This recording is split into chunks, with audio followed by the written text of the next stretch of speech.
ઘણીવાર હરિભગત બહુ થઈ ગયા હોય, મોટા ભજન કરતા હોય, રોજ પૂજા પાઠે કરતા હોય, મંદિરે જાતા હોય, કથા સાંભળતા હોય, પણ હજી પાપના ધંધા બંધ ન કર્યા હોય, હજી આડું અવળું કરવાનું બંધ ન કર્યું હોય, હું તો સ્પષ્ટ કહું છું ત્યાં સુધી તમને કોઈ દી ભગવાનનું ભજન નહીં થાય.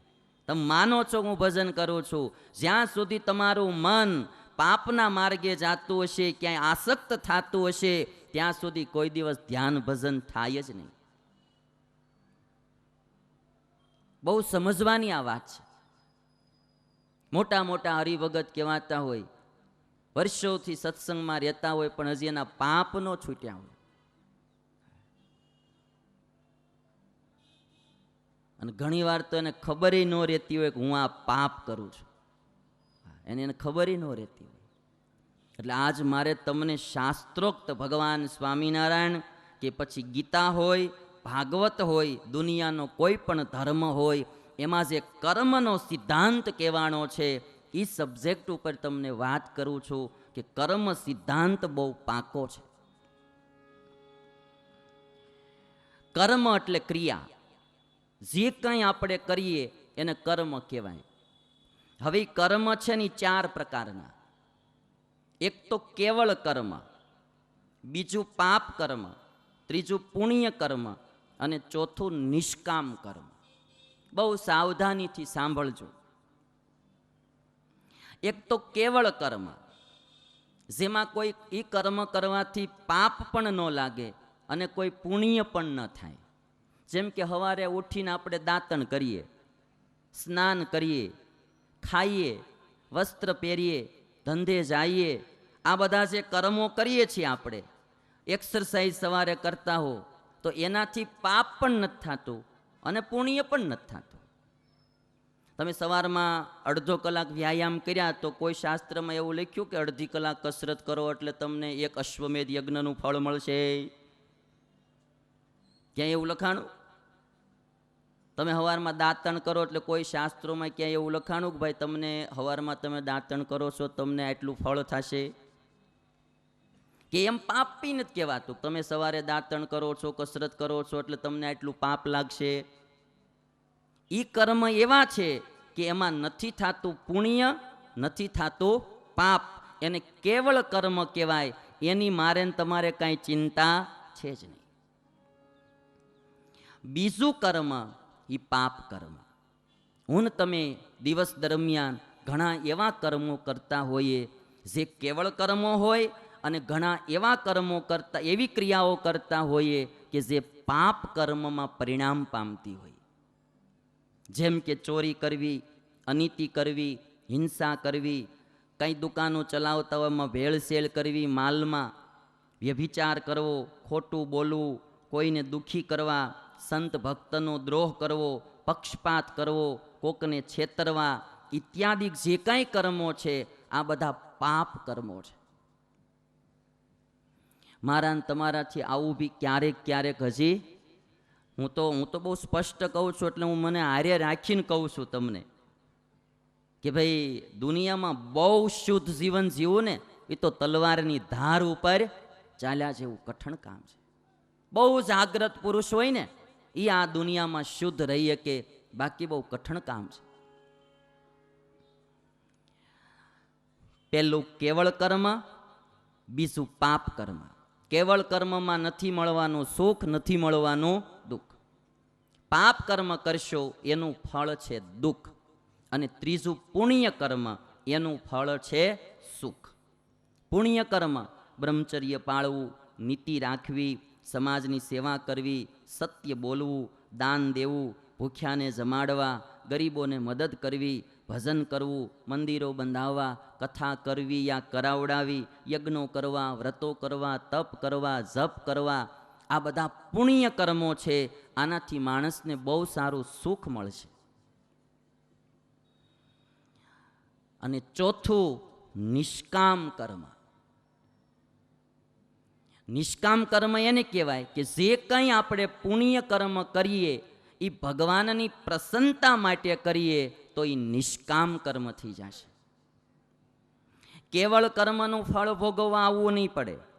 કારણ કે એમાં કાંઈ પાપ પુણ્ય છે જ નહીં.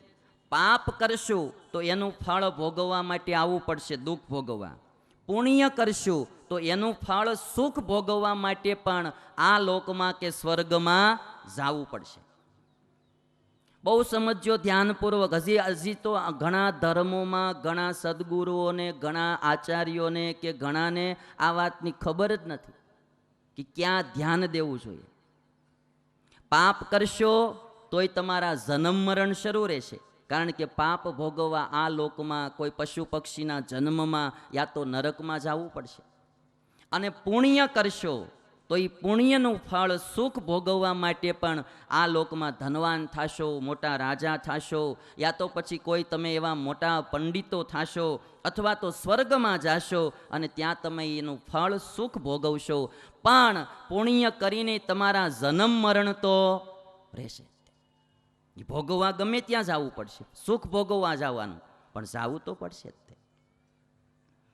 જ્યારે એનું ઈ પુણ્ય કર્મ તમે ભગવાનની પ્રસન્નતા માટે કરો કે હે ભગવાન, મારે આનું કાંઈ ફળ જોતું નથી. મેં 5 લાખનું દાન દીધું, પણ મારે આનું કોઈ ફળ જોતું, એક જ ફળ કે હે ભગવાન, તમે રાજી થાવ. તમારી પ્રસન્નતા સિવાય મારે કાંઈ નથી જોતું. આનું ફળ ભોગવવા મારે સ્વર્ગમાં નથી જવું કે મને અહીંયા મોટો રાજા કરો, મને ધનવાન કરો, મારે એ કાંઈ નથી જોતું. મારે તો જન્મ મરણ ટાળવા છે, તારી પાસે આવીને બેહવું છે. હું જે કાંઈ પુણ્ય કરું છું એ તને રાજી કરવા કરું છું. અને જે પુણ્ય કર્મ છે એ કેવળ ને કેવળ ભગવાનને રાજી કરવા માટે થાય, ફળની અપેક્ષા રાખ્યા વિના. ત્યારે એનું એ પુણ્ય કર્મ નિષ્કામ કર્મ બને છે. અને એ નિષ્કામ કર્મ માણસને ભગવાનનું ધામ આપે છે. નિષ્કામ કર્મથી મુક્તિ થશે, નિષ્કામ કર્મ વિના મુક્તિ નહીં થાય. આ 4 કર્મો માણસે બહુ સમજવા જોશે. 4 કર્મો જે છે ને એ માણસોએ સમજવા. કેવળ કર્મ, એમાં નહીં સુખ નહીં દુઃખ. પાપ કર્મ, એનું ફળ દુઃખ. પુણ્ય કર્મ, એનું ફળ સુખ. પણ એ 2 કર્મના ફળ ભોગવવા માટે જન્મ મરણ શરૂ રહેશે. અને ચોથું નિષ્કામ કર્મ, જેનું ફળ મુક્તિ છે, મોક્ષ છે, ભગવાનનું ધામ છે, ભગવાનની પ્રાપ્તિ છે. એટલે જો ભગવાનના ધામમાં જવું હોય તો પાપ પણ ન કરવું, પુણ્ય કરવું. એ પુણ્ય કેવળ ભગવાનની પ્રસન્નતા માટે કરવું, તો મુક્તિ મળશે. અને નિષ્કામ કર્મની તાકાત ગજબની હોય છે ભાઈ. જે ઈશ્વરને રાજી કરવા જીવતો હોય, ઈશ્વરની પ્રસન્નતા માટે જે કર્મ કરતો હોય, એનો આનંદ અને એની ખુમારી આખી જુદી હોય છે. જેના દુનિયાની કોઈ ચીજની અપેક્ષા ન હોય, દુનિયાની કોઈ ચીજમાં જેને માલ ન મનાતો હોય, દુનિયાની કોઈ ચીજ એને આકર્ષિત ન કરતી હોય, એ માણસ નિષ્કામ કર્મ કરીએ કે બીજાનું કામ નથી. ઝાઝા તો પાપ જ કરે છે. આ દુનિયામાં ઝાઝા પાપ કરે છે અને આખા દિવસમાં ઝાઝું પાપ કરે છે. પુણ્ય કરનારા ઓછા અને કરે છે એ બી ઓછું કરે છે. નિષ્કામ કર્મ કરનારા તો કોક વિરલા હોય કે જેને આ જગતમાં ક્યાંય આસક્તિ ન હોય, એ નિષ્કામ કર્મ કરીએ કે બીજાનું કામ નહીં. અને એની ખુમારી આવે એટલે અકબરના દરબારમાં ઓલો તાનસેન ગાન કરે અને દિલ્હીનો બાદશાહ અકબર એમ બોલે, તાનસેન તેરા જૈસા ઇસ દુનિયા में કોઈ ગાયક નહીં હૈ. ત્યારે તાનસેન એટલું કહે કે મહારાજ માફ કરજો. કેમ? મારાથી પણ સારો ગાયક છે. કોણ? મેરા ગુરુ હરિદાસ. મારા ગુરુ હરિદાસ મારા કરતા પણ સારા ગાયક છે. તો એને અહીં બોલાવ, મારે એનું ગાન સાંભળવું છે. ભારતનો સમ્રાટ કહેવાય ગાયક તાનસેન. અને એટલું બોલ્યો કે મહારાજ એને સાંભળવા હોય ને તો આપણે ત્યાં જવું પડે, એ અહીંયા ન આવે. તો ચાલ આપણે ત્યાં એની ઓરડીએ જાય. અને હરિદાસ વૃંદાવનમાં ઝૂંપડી બાંધીને રહેતો.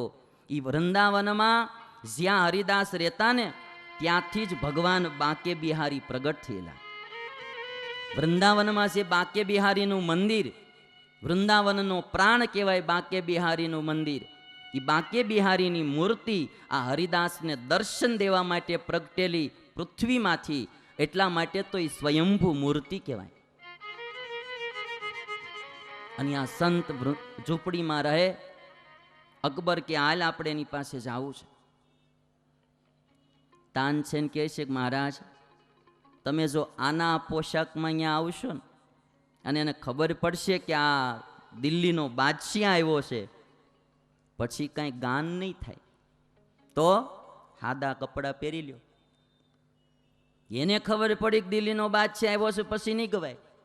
અને આપણને ખબર પડે કે દિલ્હીનો બાદશાહ મને સાંભળવા આવ્યો છે, ટ્રેકું બદલી જાય આખી. ઓલું કે એની એમ નહીં કાંઈ થાય. સાદા કપડાં પહેર્યા.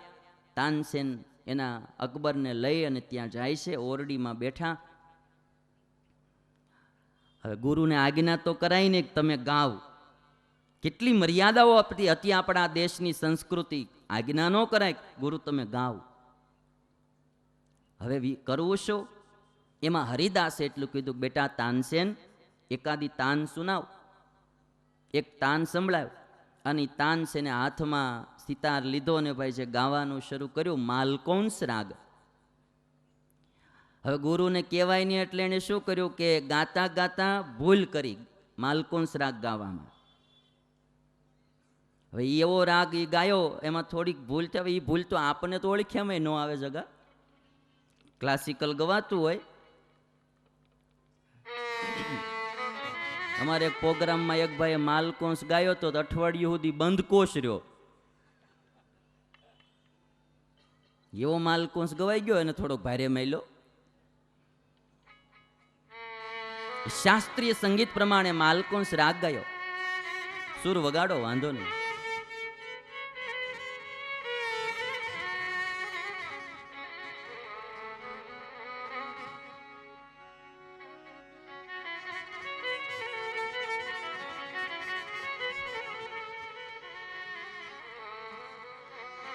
બહુ મીઠો રાગ છે. પ્યાર નહીં હે સુર સે जिसको प्यार नहीं है सुर से जिसको प्यार नहीं है सुर से जिसको प्यार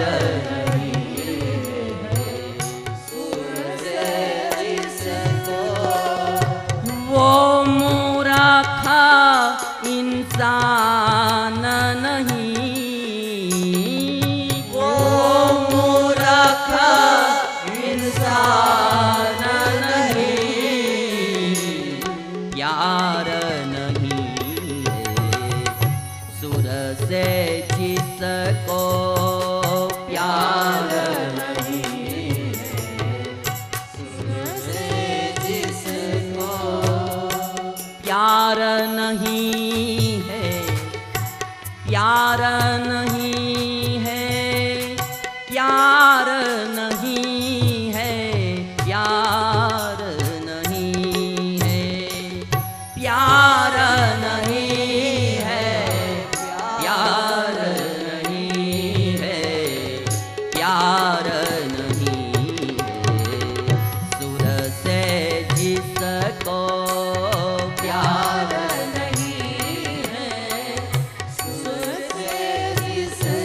ભગવાનમાં પ્રેમ નથી ને એ તો મૂર્ખ ઇન્સાન છે. બહુ સરસ સુરદાસનું ભજન, પ્યાર નહીં હે સુર સે જિસકો. જેને ભગવાનમાં પ્રેમ નથી, જેને સંગીતના સુરમાં પ્રેમ નથી, એ ઇન્સાન તો મૂર્ખ છે. માલકોંસ રાગ ગાયો ભૂલ કરી અને ત્યારે હરિદાસ એટલું બોલ્યા, બેટા એમ ન હોય, લાવજો આમ ગવાય. અને હાથમાં સિતાર લીધો ને જે માલકોંસ રાગ હરિદાસે ગાયો ભાઈ. અકબર તો આંખ્યો આમ એક ધારી સ્થિર કરીને જોતો રહી ગયો. અને જ્યારે બારા નીકળ્યા ઝૂંપડીમાંથી અને ત્યારે અકબર એટલું પૂછ્યું કે તું આની પાસે શીખ્યો છો? તો કે હા. તો પછી તારા ગાવામાં ને આના ગાવામાં એટલો ફેર કેમ પડી ગયો? ત્યારે તાનસેને એટલું કીધું તું, મહારાજ ખોટું ન લગાડતા. હું ગાઉં છું ને, હું એક દિલ્હીના બાદશાહને રીઝવવા માટે ગાઉં છું, અને મારો ગુરુ જે ગાય છે ને એ અનંતકોટી બ્રહ્માંડના બાદશાહને રીઝવવા ગાય છે. ભલા ફરક તો પડે જ ને, ભલા ફરક તો પડે જ ને. મારા ને તમારા હજી પુણ્ય કર્મો છે ને, કોઈને કોઈ બાદશાહને રીઝવવા થતા હોય, આપણા મનને રીઝવવા થતા હોય, સમાજમાં નામ કરવા માટે થતા હોય, કીર્તિ કરવા માટે થતા હોય, વાહ વાહ કરાવવા માટે થતા હોય, એ પુણ્ય કર્મો છે, છતાંય એના ફળ ભોગવવા જવું પડશે. એમાં ઓલો ઉપરવાળો બાદશાહ રાજી નહીં થાય. આ કોણ સમજે ભાઈ?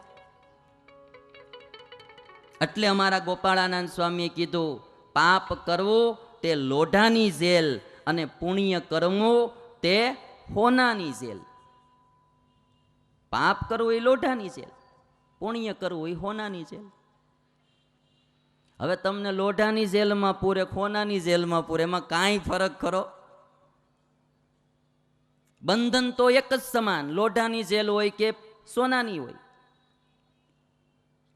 એમ પાપ કરશો તોય એનું ફળ ભોગવવા આ લોકમાં આવવું પડશે. પુણ્ય કરશો તો એનું ફળ સુખ ભોગવવા પણ આ લોકમાં આવવું પડશે. બેયમાં જન્મ ને મરણ તો માથે રહ્યા ને રહ્યા, ગર્ભ વાસના માથે રહી. અને એટલા માટે એક શાસ્ત્રનો સિદ્ધાંત છે, ઉપનિષદોનો, ગીતાનો, દરેક શાસ્ત્રનો, કે પુણ્ય કર્મ કરવું એ કેવળ ને કેવળ નિષ્કામ ભાવે કરવું, ઈશ્વરની પ્રસન્નતા માટે કરવું. અને જ્યારે આ પુણ્ય કર્મ ભગવાનની પ્રસન્નતા માટે થાય ત્યારે એ જીવાત્માની મુક્તિ થાય. જીવાત્મા પરમાત્માના ધામને પામે.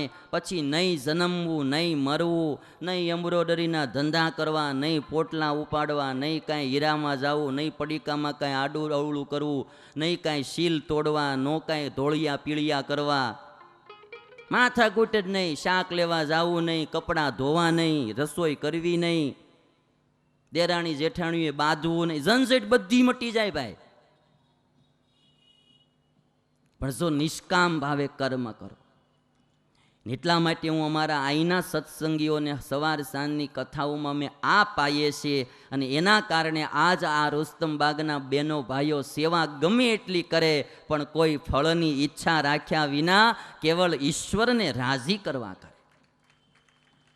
આ મુક્તિનો માર્ગ છે. અને અમારા સાધુનો કર્તવ્ય એ છે, અમારે એ માર્ગે જાવું અને અમારા યોગમાં આવે એ માણસોને એ માર્ગે લઈ જવા. પણ ઘણીવાર સમાજ કોઈ એવા સારા ક્ષેત્રમાં જાતો નથી, કોઈ એવા સારા સાધુનો સમાગમ કરતો નથી, એટલે બિચારો ક્યાંક ને ક્યાંક અટવાઈને જિંદગી પૂરી કરી નાખે છે. અને બહુ ભાગ્યશાળી હોય ને એને સારો સત્સંગ મળે, બીજા ત્રીજાને તો મળે નહીં ભાઈ. પાસે આવીને વયો જાય ખબર ન પડે. ધોહરું ખંભે જોઈને ગોતતા હોય, ધોહરું ક્યાં, ધોહરું ક્યાં. ખેતર ગયો ખેડૂત અને ધોહરું ગોતે, ધોહરું ન જડ્યું. તે વળી પાછો અહીંયાથી ઘરે આવ્યો તેની પત્ની કે કેમ પાછા આવ્યા? કે ભાઈ ધોહરું ભૂલાઈ ગયું. એ કે તમારે ખંભે છે, લે માળે. એ કે આ સત્સંગમાં ગણાઈને આવું થયું છે.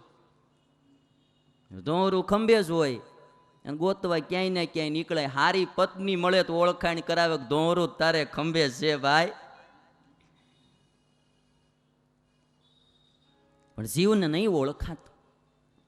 હવે આવા નિષ્કામ કર્મ કરનારા માણસો હોય ને, એને આ સકામ ભાવે કરનારા માણસો, આ બેની ફ્રીક્વન્સી મળે નહીં. એને બે નોખું પડે.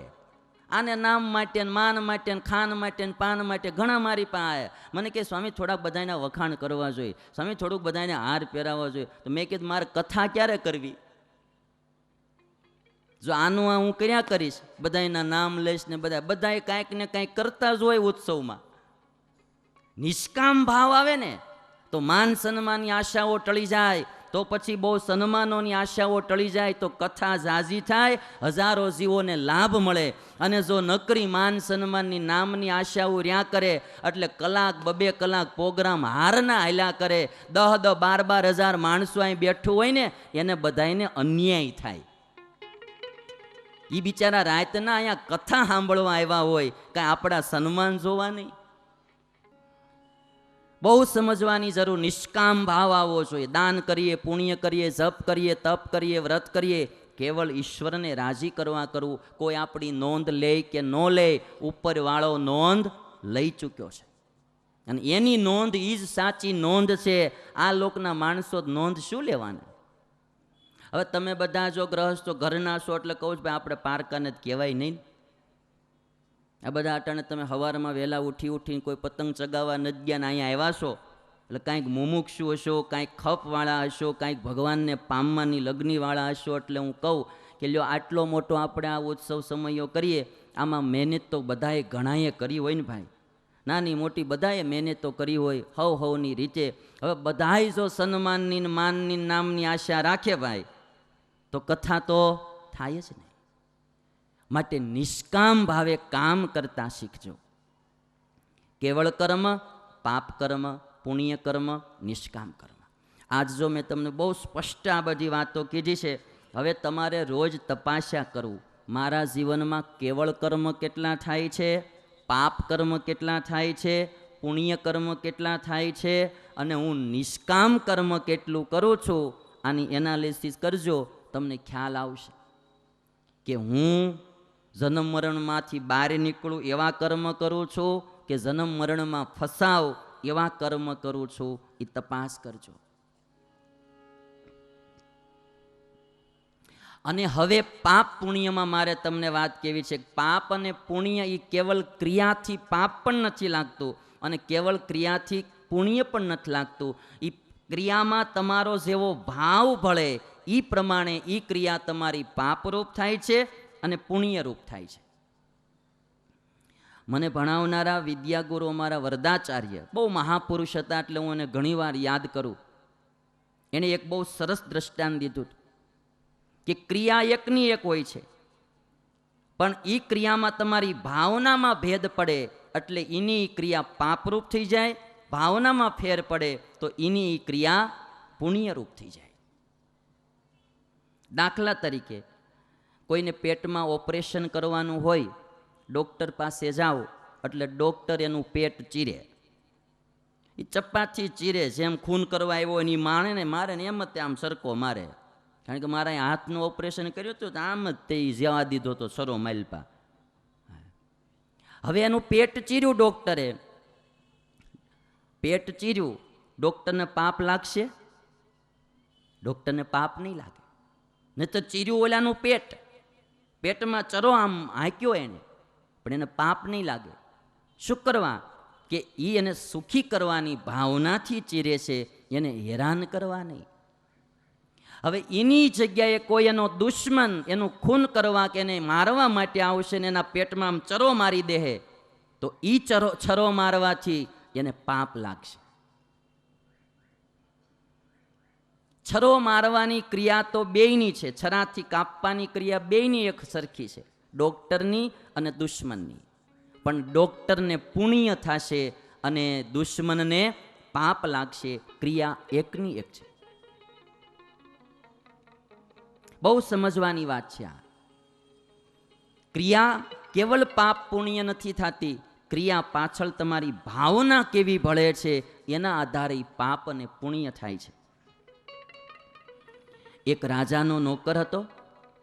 રાજા એવા દંડ દેતા અમુક પાપના કે એમાં સામેના માણસની આંખો કાઢી લેવામાં આવતી, આંખો ફોડી નાખવામાં આવે. આજે બી ઘણા અમુક કન્ટ્રીમાં એવા બહુ ભારે માયલા દંડ હોય છે. હવે એવડો જે નોકર હતો રાજાનો, દંડ દેવા માટે રાખેલો, એને જે ગુનેગાર હોય એની આંખો ફોડી નાખવાની. પછી એ જ્યારે નોકર મર્યો ત્યારે એ બીજા જન્મમાં આંધળો થયો.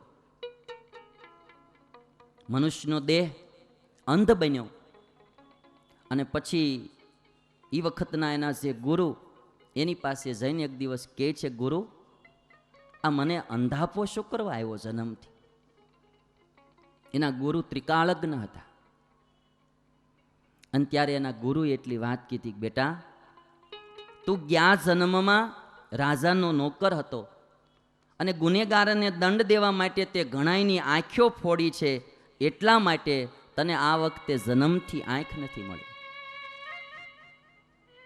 અમારા વરદાચાર્ય મને આ વાત કરી હતી કર્મના ભેદ માટે. ત્યારે ઓલો શિષ્ય કહે છે કે ગુરુ એ તો રાજાનો આદેશ હતો તો હું આંખ ફોડતો, તો એમાં મારો શું વાંક? તો રાજાએ મને આદેશ કર્યો હતો, ઓલાનો ગુનો હતો, રાજાનો આદેશ હતો, હું તો કેવલ નોકરિયાત હતો. અને તેદી એના ગુરુએ એટલું કીધું હતું, બેટા તે જો કેવલ રાજાનો આદેશ માનીને જ એની આંખ્યું ફોડી હોત ને તો કાંઈ તને વાંધો નહોતો. પણ જ્યારે તું આંખ્યું ફોડતો હતો ને ત્યારે તું હરખાઈને ફોડતો હતો, લેતો જા લેતો જા, આમ ફોડતો હતો ને એટલે આંધળો થયો છે. રાજાની આજ્ઞાથી કર્યું હોત તો વાંધો નહોતો, તું હરખાણો તો એ કર્મ કરવામાં. મને કોક એમ કે ફલાણા ભગતને લાફો મારી દો, મારી મજબૂરી હોય ને મારે મારવો પડે, મારા દિલમાં દુઃખ હોય અને હું મારવા જાઉં તો આમ હોય ઝટકીને કરું, પણ પાસે આવે ને ત્યાં આમ હાથ ધીમો પડી જાય.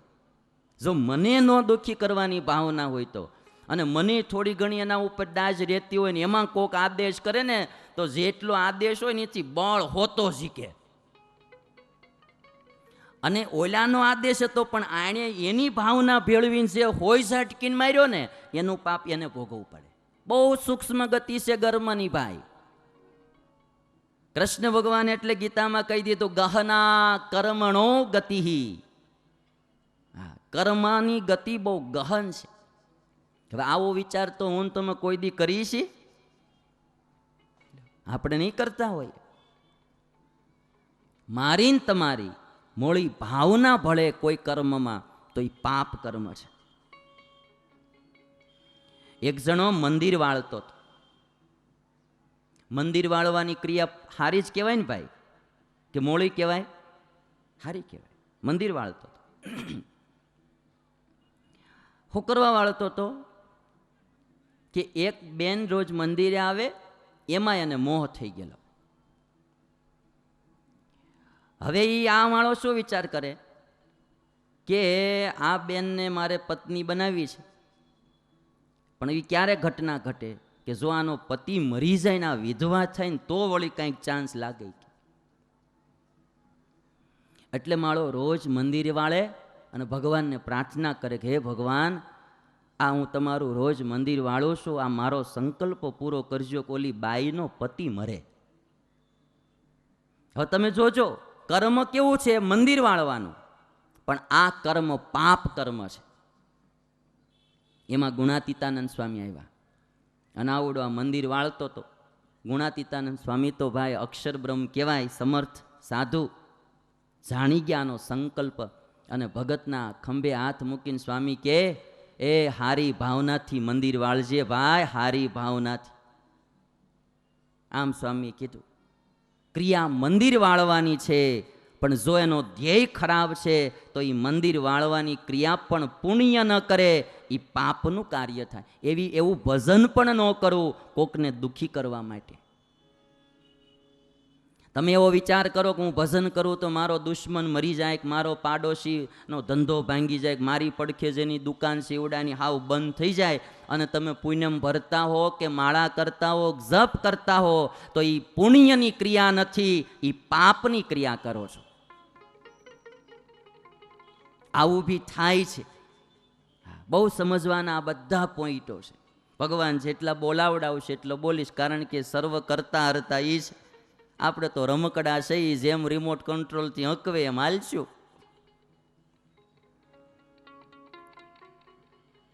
અમારે એક યુવાન હતો, બહુ જનમંગલના પાઠ કરતો હતો.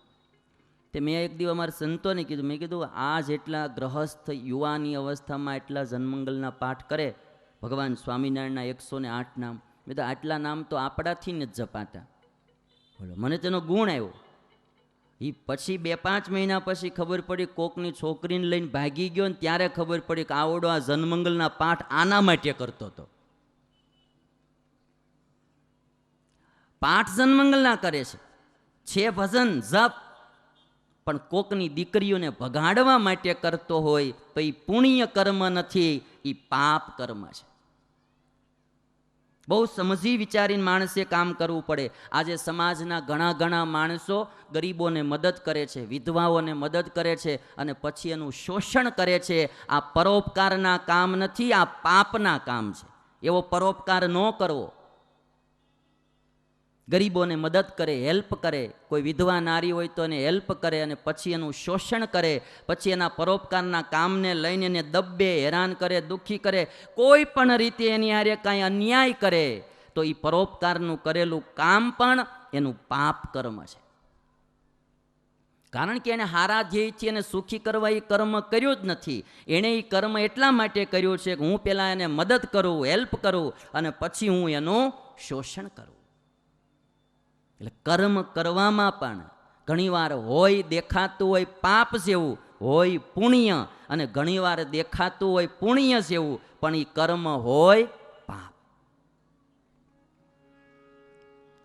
સમાજમાં મેં ઘણા બી એવા પ્રસંગો બી સાંભળ્યા છે કે અમુક રૂપિયાવાળા માણસો આ રીતે બધાને મદદો કરી અને પછી એનું સર્વ પ્રકારે શોષણ કરતા હોય. બહુ ઝાઝુ વિવરણ નહીં કરું, હા, બહુ ઝાઝુ વિવરણ ટૂંકમાં સમજી જાય બધા. તો એ પાપ કર્મ છે.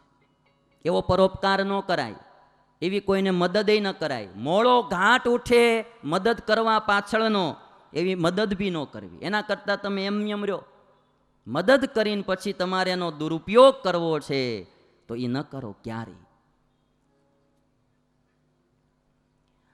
સંત વિના અને શાસ્ત્ર વિના આ સિદ્ધાંતો ક્યાંય બહાર આવતા નથી. માટે મારે ને તમારે આપણા કર્મોમાં બહુ સાવધાની. તમને બી આજ એમ થશે કે મારું કર્મ વિશે આટલું બધું ઝીણું હોય, હે? કર્મ આટલું? કૃષ્ણ તો વર્ષો પહેલા કહીને ગયા, ગહના કર્મણો ગતિ. કર્મની ગતિ બહુ ગહન છે. જાવું છે આપણે ભગવાનના ધામમાં, થાવું છે ભગત કે સંત, અને ખોટા કર્મ કરશું તો ભાઈ કેમ સુખી થાવું? યુનિવર્સલ નિયમ છે. પુણ્ય થાય તો કરવું, ન થાય તો કાંઈ નહીં, પણ પહેલું માણસે પાપ કરવાનું બંધ કરવું જોઈએ. સૌથી પહેલું પાપ બંધ થવું જોઈએ, પછી પુણ્ય કર્મ શરૂ થવું જોઈએ, અને પછી એ પુણ્ય કર્મ નિષ્કામ ભાવે થવું જોઈએ. ત્યારે સાધના પૂર્ણ થશે. આવક ન થાય તો કાંઈ નહીં ધંધામાં, પણ નુકસાન ન જાય એ પેલું ધ્યાન રાખવું જોઈએ. કોઈ પણ ધંધો તમે કરો એમાં આવક ન થાય તો કાંઈ નહીં, પણ એટલું ધ્યાન તો રાખવું જોઈએ કે એમાં નુકસાન ન જાય. એમ જીવનમાં પુણ્ય ન કમાવાય તો કાંઈ નહીં, પણ કમસે કમ પાપ ન થાય એટલું ધ્યાન તો પેલું રાખવું જોઈએ. અને એટલા માટે પીપા ભગતે કીધું, પીપા પાપ ન કીજીએ. બહુ સારા ભગત થઈ ગયા પીપા ભગત. એની જગ્યા છે ઉના બાજુ. રામાનંદી ભગત હતા. પીપા પાપ ન કીજીએ. ભગત ખાલી નહીં, રાજા હતા. પીપા પાપ ન કીજીએ તો પુણ્ય કિયા સો બાર, जो किसी का लिया नहीं तो दिया 12,000.